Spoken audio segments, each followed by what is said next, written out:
नमस्कार, news today network के इस खास कार्यक्रम उत्तराखंड समाचार में आपका स्वागत है। आप देख रहे हैं उत्तराखंड की मुख्य खबरें। चलिए शुरुआत करते हैं हेडलाइन से। प्रदेश की जनता के लिए त्रिवेंद्र सरकार उठाने जा रही है बड़ा कदम। देखिए कैसे घर बैठे मिलेगा 243 सेवाओं का लाभ। पेंशनर्स के लिए उत्तराखंड सरकार का फैसला। रिटायर्ड कर्मचारी अब नवंबर तक जमा कर सकते हैं अपना जीवन प्रमाण पत्र। देखिए और क्या क्या मिली है छूट। राज्य में कोरोना संक्रमण से 447 की मौत। जानिए आपके जिले में कितना हुआ कोरोना का आंकड़ा। केदारनाथ धाम में आसान हो जाएंगे बाबा के दर्शन। इस दिन से हेली सेवा भरेगी उड़ान।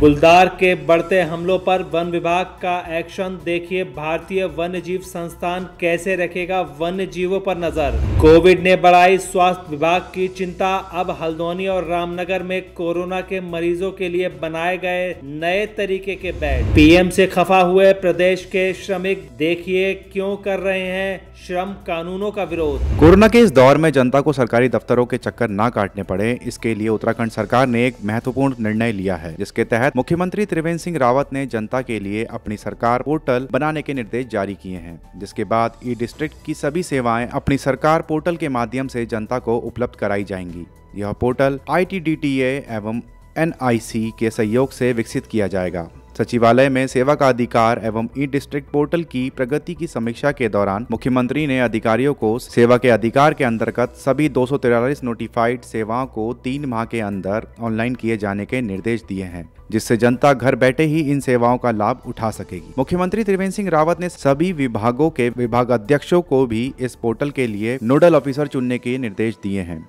प्रदेश के दोनों कमिश्नरों को भी 15 दिन में अपने मंडलों के जिला अधिकारियों के साथ वीडियो कॉन्फ्रेंसिंग करके सेवा का अधिकार एवं ई डिस्ट्रिक्ट की समीक्षा करने के निर्देश सीएम ने दिए हैं। अब खबर पेंशनर्स के फायदे की। उत्तराखंड सरकार ने एक बार फिर पेंशनर्स को बड़ी राहत दी है। पेंशनरों के जीवन प्रमाण पत्र, कोषागारों और उपकोषागारों को जमा कराने की छूट को अब नवंबर तक कर दिया गया है। सरकार ने प्रदेश में कोरोना वायरस संक्रमण के बढ़ते मामलों को देखते हुए ये फैसला लिया है। दरअसल प्रदेश में पेंशनर्स को सेवानिवृत्ति के महीने और पारिवारिक पेंशनर्स को पेंशन मंजूर होने के महीने में साल में एक बार सत्यापन कराने की व्यवस्था है। इसके अतिरिक्त जीवन प्रमाण पत्र ऑनलाइन किए जाने का भी प्राविधान किया गया है, लेकिन संक्रमण के चलते पेंशन भोगी ऑनलाइन जीवन प्रमाण पत्र जमा करने के लिए नजदीकी कॉमन सर्विस सेंटर पहुंचने में असमर्थ थे।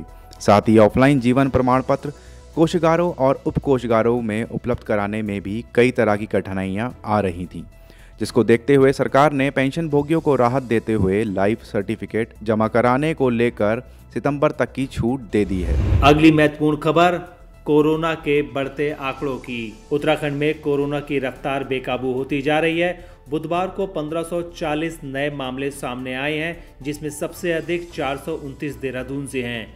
इसके अलावा 363 हरिद्वार, 446 ऊधम सिंह नगर, 118 नैनीताल, 97 अल्मोड़ा, 84 बागेश्वर, 55 पिथौरागढ़, 51 पौड़ी गढ़वाल, 47 उत्तरकाशी, 31 चमोली, 12 टिहरी गढ़वाल और 7 रुद्रप्रयाग से हैं। वहीं 1192 मरीज ठीक हुए हैं, जबकि 9 की आज मौत हुई है।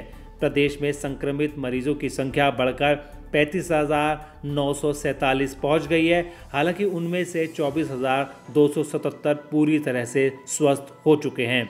वर्तमान में 11,068 केस एक्टिव हैं, जबकि कुल मिलाकर प्रदेश के अंदर 447 मरीजों की मौत हो चुकी है। इसके अलावा 155 मरीज राज्य से बाहर जा चुके हैं। आज ही रुड़की नगर निगम के सफाई नायक ऋषिकेश एम्स में उनकी मौत हो गई। वह 3 दिन पहले उनकी कोविड-19 की रिपोर्ट पॉजिटिव आई थी, जिसके बाद से नगर निगम भी बंद था। नगर निगम की नगर आयुक्त नुपुर वर्मा ने बताया कि बीती रात ऋषिकेश एम्स में भर्ती सफाई नायक की अचानक तबीयत बिगड़ गई थी। अब खबर केदारनाथ धाम से। प्रसिद्ध केदारनाथ धाम यात्रा में आने वाले तीर्थ यात्रियों को अगले माह से हेली सेवा की सुविधा मिल सकती है। बता दें कि कोविड महामारी के चलते अभी तक केदारनाथ में हेली सेवा का संचालन शुरू नहीं हो पाया है, जबकि उत्तराखंड नागरिक उड्डयन विकास प्राधिकरण ने मार्च माह में ही सिरसी, फाटा, गुप्तकाशी से हेली सेवा के लिए टेंडर प्रक्रिया पूरी कर ली है। जानकारी मुताबिक शासन स्तर पर केदारनाथ हेली सेवा शुरू करने पर विचार चल रहा है। सूत्रों के अनुसार अगले माह से हेली सेवा का संचालन करने की अनुमति सरकार दे सकती है। प्रदेश में फिलहाल सीमित संख्या में ही चारधाम यात्रा का संचालन किया जा रहा है। उत्तराखंड देवस्थानम प्रबंधन बोर्ड के मुख्य कार्यकारी अध्यक्ष रविनाथ रमन का कहना है कि चारधाम यात्रा सुचारू रूप से चल रही है। फिलहाल वर्तमान व्यवस्था के तहत सीमित संख्या में ही तीर्थ यात्रियों को अनुमति दी जा रही है। केदारनाथ हेली सेवा शुरू करने के लिए शासन स्तर पर विचार चल रहा है। अगली खबर, तेंदुए के आतंक पर सरकार के प्लान की।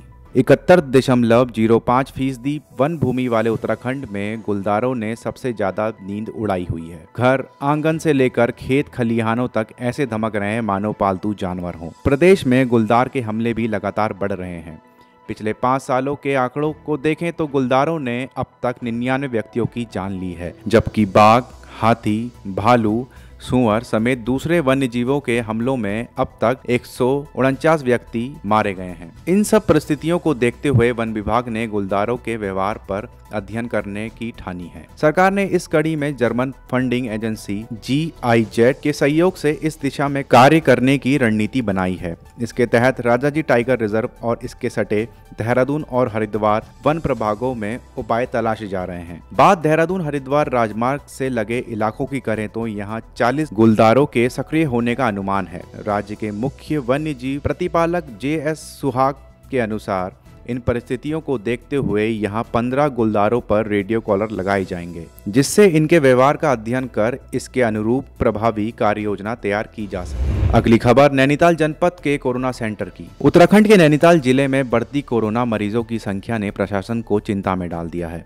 जिसको देखते हुए जिलाधिकारी सविन बंसल ने हल्द्वानी के गौलापार स्टेडियम, मिनी स्टेडियम तथा रामनगर कन्वेंशन सेंटर में ऑक्सीजन इनेबल्ड बेड्स की संख्या को बढ़ाने का फैसला लिया है। इसके लिए डीएम ने मुख्य चिकित्सा अधिकारी को निर्देश देते हुए हल्द्वानी के दोनों स्टेडियमों में 400 जबकि रामनगर सेंटर में 150 और बेड बढ़ाने को कहा है। तीनों स्थानों में नर्सिंग स्टेशनों की भी स्थापना के निर्देश दिए गए हैं। इसके अलावा जिला स्तर पर CMO को 500 ऑक्सीजन सिलेंडर तथा उसके साथ अन्य महत्वपूर्ण उपकरणों को खरीदने के भी निर्देश दिए गए हैं। डीएम द्वारा ये कदम मरीजों को किसी भी प्रकार की समस्या से दूर रखने को उठाए गए हैं। डीएम ने अस्पताल में मरीजों को आवश्यक दवाइयां, इंजेक्शन तथा अन्य महत्वपूर्ण चीजें भी उपलब्ध कराने का जिम्मा नर्सिंग स्टाफ को सौंपा है। बंसल ने गौलापार स्टेडियम में प्रशासनिक व्यवस्थाओं के लिए नगर मजिस्ट्रेट हल्द्वानी तथा चिकित्सा व्यवस्थाओं के लिए अपर मुख्य चिकित्सा अधिकारी को नोडल अधिकारी बनाया है। अगली खबर, एक्टिव कार्यकर्ताओं के विरोध की।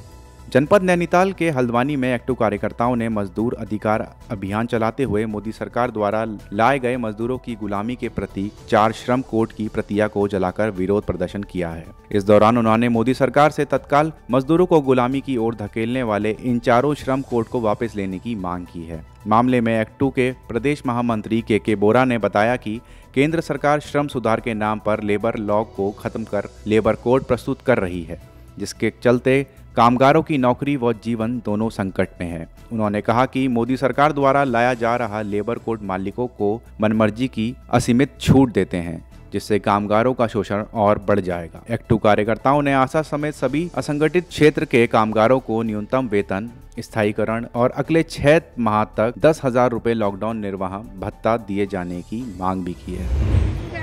इस देश के जो लेबर लॉ है उनको खत्म करके लेबर कोड लाए जाने की प्रक्रिया आगे बढ़ा दी है और ये उम्मीद की जा रही है कि मोदी सरकार लेबर कोड को इसी सत्र में, लोकसभा का जो चालू सत्र है उस सत्र में पास कराने के लिए जोर में है।